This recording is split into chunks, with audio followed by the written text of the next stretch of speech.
राधे दोस्तों, आप सभी का मेरे चैनल वर्षा हिंदी स्टोरीज में बहुत बहुत स्वागत है।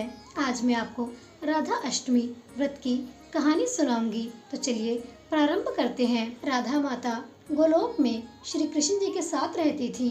एक दफा कृष्ण भगवान को गोलोक में राधा रानी कहीं नजर नहीं आई। कुछ देर बाद कन्हैया अपनी सखी विराजा के साथ घूमने चले गए। यह बात जब राधा रानी को मालूम हुई तो उन्हें बहुत गुस्सा आया और वे सीधे कान्हा जी के पास जा पहुंची। वहां पहुंचकर उन्होंने श्री कृष्ण को काफी भला बुरा कहा।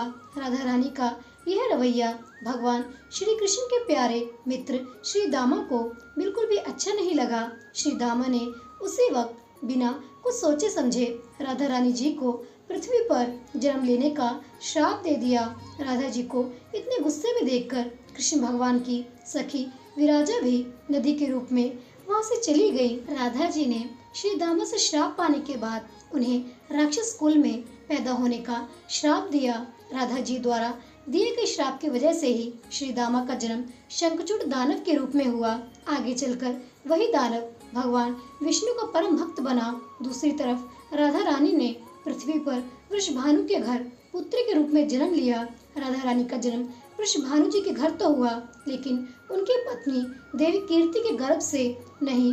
दरअसल जिस समय राधा मैया और श्री दामा ने एक दूसरे को श्राप दिया था, तभी भगवान श्री कृष्ण ने कहा था कि राधा आपको वृषभानु जी और देवी कीर्ति की पुत्री बनकर पृथ्वी पर रहना होगा।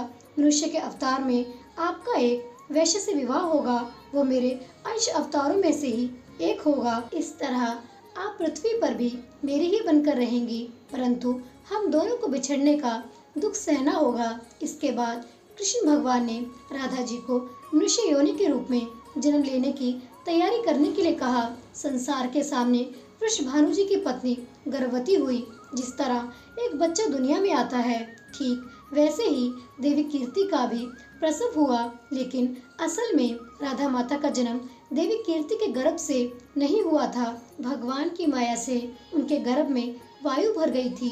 देवी कीर्ति ने उसी वायु को जन्म दिया। इस दौरान उन्हें प्रसव पीड़ा हो रही थी और वहाँ राधा माता के रूप में एक प्यारी सी कन्या ने जन्म लिया। भाद्र मास के शुक्ल पक्ष की अष्टमी के दिन राधा मैया का धरती पर जन्म हुआ था। तभी से हर साल इस दिन को राधा अष्टमी के रूप में मनाया जाता है।